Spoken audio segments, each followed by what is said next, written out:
Société nationale des chemins de fer depuis 1 an nommé nañ ko liggéeyul conseil d'administration bi sax mënul réunir schéma institutionnel boobu yëpp plus le ministère des transports nga teg leen de côté pour les beaux yeux de l'APIX pour mu gérer ko noo xam ne moo la neex parce que APIX tutelle am direct présidence de la République lañ koy rattaché donc lépp lu ñuy décider ci terre bi Mountaga Sy ak Macky Sall ñooy toog di pelloo di décider ministre yëgul CETUD yëgul keneen yëgul ñoom ñooy jël seen ay décision moo tax njombe bu ci am seen responsabilité la ñoom ñooy loolu tey en termes d'équité sociale tey nee nañ ñu terre bi am na 1000 employés ñu ne ñu 1000 employés loolu dinaa ci ñëwaat 16 xaw ma ñoo ci étranger ñi si des ñëpp ay sénégalais lañ mais sénégalais yi nekk ci biir SETER tey ma leen di féliciter ñun li ñuy wax du contre ñoom te proposition bu ñuy proposer pour que sénégalais yooyu continuer nekk di ci liggéey di daan seen doole mais est-ce que mënoo teg un schéma social boo xam ne les 400 et quelques yi nekkoon Transrail nekkoon ci chemin de fer am ci expérience est-ce que mënoo trouver schéma defal leen priorité à l'embauche est-ce que loolu dafa jafe mais parce que SETER bi nga ko jox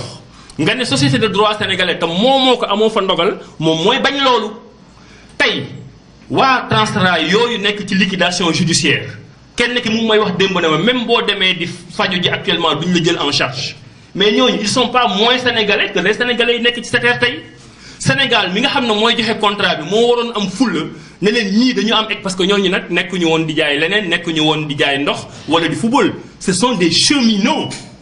mais ñooñu defal leen priorité à l'embauche ñu dugg mais gouvernement Sénégal amul fulla bu tey ni négocier loolu ci contrat SETER loolu nekk itam un problème boo xam ne mu ngi jóge ci montage institutionnel bi ñu jël lépp jox ko APIX muy buur di bummi dernier point bi mooy le dernier scandale fiscal matagul itam 1 mois donc bi ñu gisee ne ñu ngi jéem a créer société amaguñu société ba tey loolu moom j'y insiste dinaa ñëwaat tout à l'heure bu may récapituler mois de décembre bii passé waa SENTER ñoom ñoo bind seen ministre de tutelle mooy ministre des infrastructures et des transports ne que bindal ñu ministère des finances xam nga waxtaan nañu ak SETER ba joxe marché te amuñu contrat donc SETER jàpp na ne moom mooy gérer 300 milliards léegi ci biir tuune rek encore ñu baal ma ci kàddu gi ñu gis ne la ñu waxaale ñoom ak SETER document boobu nag moom kenn mënu ko gis parce que amul appel d'offre mais ñoom ci seen li ñu bind nee nañ am nañ offre financière u SETER bu ñu ko amee itam c'est pas légal ñoom nag peut-être ñoo toog seen bureau waxtaan ne am nañ offre financière u SETER d'ailleurs bi ñu waxee seen ministre de tutelle ministre des transports pour mu ministre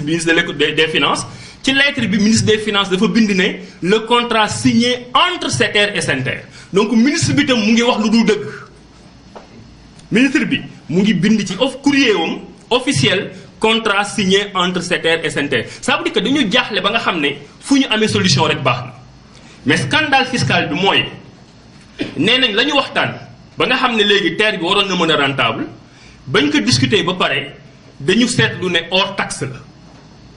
maanaam dañu waxtaan nag SENTER dafa waxtaan ak SETER ba pare je donne un exemple supposons ñu ne voilà marché bi 300 milliards la ku nekk dem tëju sa ne waa SETER jàpp ne ñoom 300 milliards bi ci la lépp xaj waa SENTER jàpp ne ñoom 300 milliards yi ñàkkul taxe yaa ngi ci biir xam ngeen taxe yi nag day bari après 6 milliards la évalué nañ ko léegi bi ñu gisee njombe boobu xamuñu ni ñu koy rattrapé te ñemewuñu waa SETER pour discuter ak ñoom ñu saisir seen ministre bi saisir ministre des finances tenez-vous bien SENTER xam nga la lay demander pour déficitu 6 milliards yooyu nga xam ne seen ñàkk xarañ moo tax prévoir ñu ko ñoom seen contrat boobu na ne moo ñoom ñoo ko yor te kenn gisu ko pour rattraper 6 milliards yooyu waa SENTER nee nañ seen ministre nee na ñu demande ministre des finances mu ni nañu changer suñu code des investissements changer suñu code des impôts donc pour les beaux yeux de SETER dañuy changer suñu code des impôts changer suñu code yi laa leen wax ne waxuma ay décret d'application ay non on change le code des impôts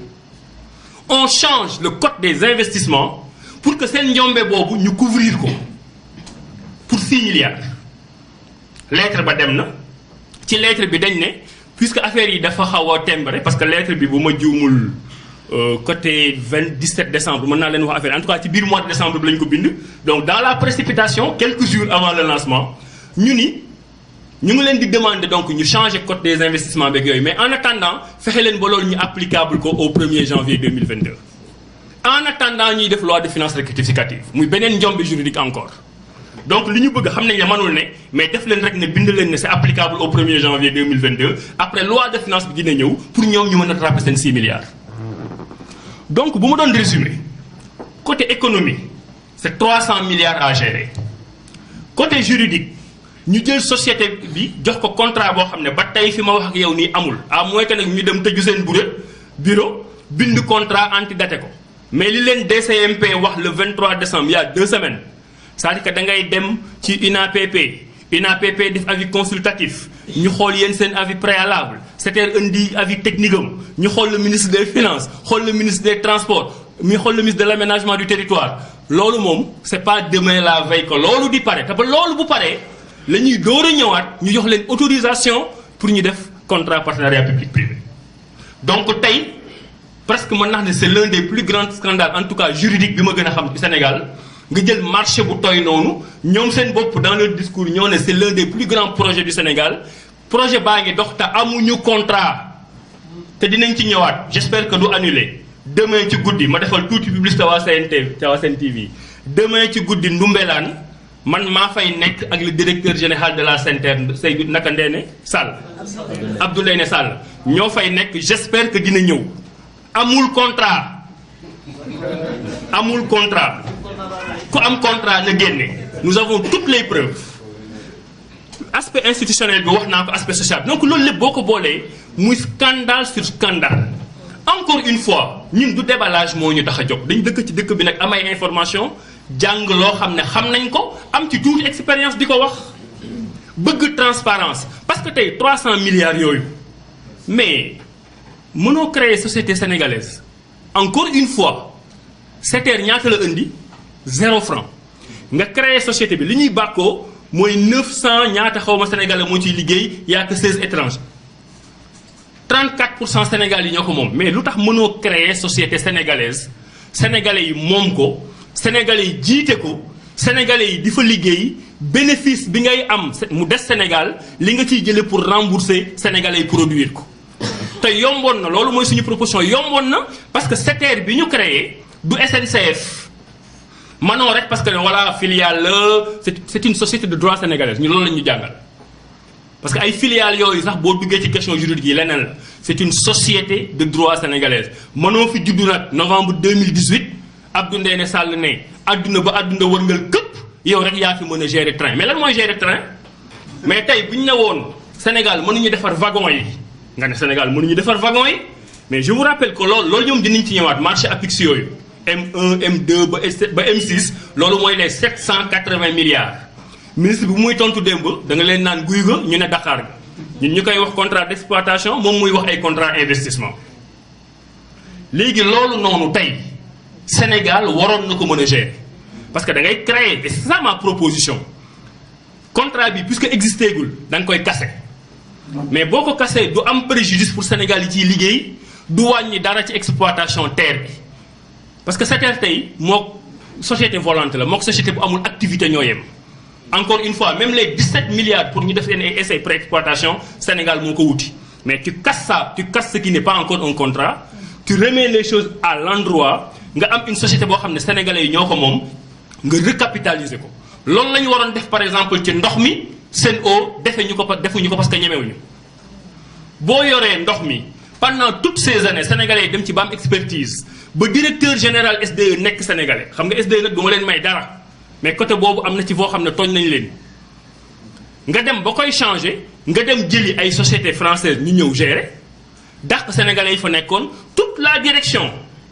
ba nekkoon tubaab nga dindi jox nekkoon sénégalais nga dindi jox tubaab vice président ba nekkoon sénégalais nga tout le top management nga jox ko tubaab yi pour liggéey boo xam ne sénégalais yi mën nañ ko. donc ñun on a un gouvernement boo xam ne moo ñu bëgg a def un gouvernement de sous-traitance mais sous-traitance suñu biirum réew. parce que en matière de patriotisme économique man li may wax souvent te awale loolu la wax mooy même loo xam ne mënoo ko mais jël ko nga téye ko sa loxo boo ko téyee sa loxo nga xool ko la ko defal mais mënoo boole ne mënuma ko jël jox ko koo xam ne mënu ko parce que SETER bañ ko joxee mënu ko mais dafa dem ci SNCF mais société sénégalaise tey mënul dem moom ci sa SNCF wala ci keneen SNCF wan ko ni ñuy doxale ma terminer fa may conclure ci transfert de technologie en amont foofu la ñuy wax waa APIX ak Mountaga ñi nga xam ne ñoom ñoo ko gérer bëgg nañu ñun gis les clauses de transfert de technologie chinois yi xam nga lu ñu rawe la plupart du temps les chinois ne font pas une offre et un contrat yu mel noonu 2 fois bu ñu ne mënuñu train fay la ay milliards pour nga defal leen train dañ ciy bind ne boo leen jaayee train na nga leen jàngal nan la ñuy defalee train loolu moo tax dans 10 ans bu ñuy defaat train du ñu ñëw ci yow mas nañ ko def ak français yi di xoggale ko ñu dañ leen fa ñukk dem wuti keneen ba français yi xam ne dañ nar a ñàkk lañ ñëw accepter condition yooyu donc ci contrat yooyu mooy M1 ba M6 ba ci raam yi bëgg nañ xam yan clause de transfert de technologie moo ci nekk pour que suñu jeune ingénieurs yu xarañ yi nekk biir SETER te war a toog biir SETER ëllëg ñoom ñu mën a defar loo xam ne dañu ko jënd ci France loolu ñu ngi koy question boobu ñu ngi koy posé mais bi gën a scandaleux te loolu du transfert de technologie assistance technique la moom la ñuy woowee savoir faire gis nga même contrat bi ñu bëgg a jox SETER xam nga ñu ngi naan di ko bàkkoo naan dañuy def contrat 5 ans au fur et à mesure bu sénégalais yi di man bon ñuy dindi tubaab yi au fur et à mesure di ko bàkkoo mais même noonu ñuy jàngale biir sénégalais yi ci biir SETER te sénégalais yi bokk SETER loolu dañ koy fay tubaab yi alors que tubaab bi yaa leen jox condition pour mu jàngal la contrepartie bi warul nekk nga fay ko pour mu jàngalaat la mais contrepartie bi mooy dama la jox contrat léegi ci biir contrat puisque amal naa la teraanga bi mooy nga jàngale ma nan laa koy doxale mais même loolu dañ koy fay donc scandale économique 300 milliards scandale juridique amul contrat scandale social famille yu bari actuellement dañ leen humilier jàppatuñ ci dara indemnisation bi nga xam dañ ko waroon jox avant joxuñu leen ko à temps te bañ leen koy jox matul scandale institutionnel parce que APIX moo ci nekk buur ak bummi di pelloo ak présidence ak Macky Sall scandale yëpp foofu la jógee scandale fiscal parce que ci biir cuune gi ci biir ñàkk xarañ gi fexe nañ ba am ci déficit 6 milliards léegi pour 6 milliards dañu war a changer suñu code des investissements pour 6 milliards dañu war a changer suñu code des impôts alors que juriste bi nekk première année de droit citoyen yëpp xam nañ ne la loi est toujours de portée générale elle ne doit pas être de portée personnelle mënoo changer suñu code des investissements parce que pour 6 milliards da nga bëgg lu neex SETER donc maa ngi leen di sant di leen gërëm di jéggalu ci guddi bi ci guddal bi mais dafa doon loo xam ne il fallait ñu partager ko ak yéen léegi nag ñu ngi leen di déglu pour jël seen ay questions.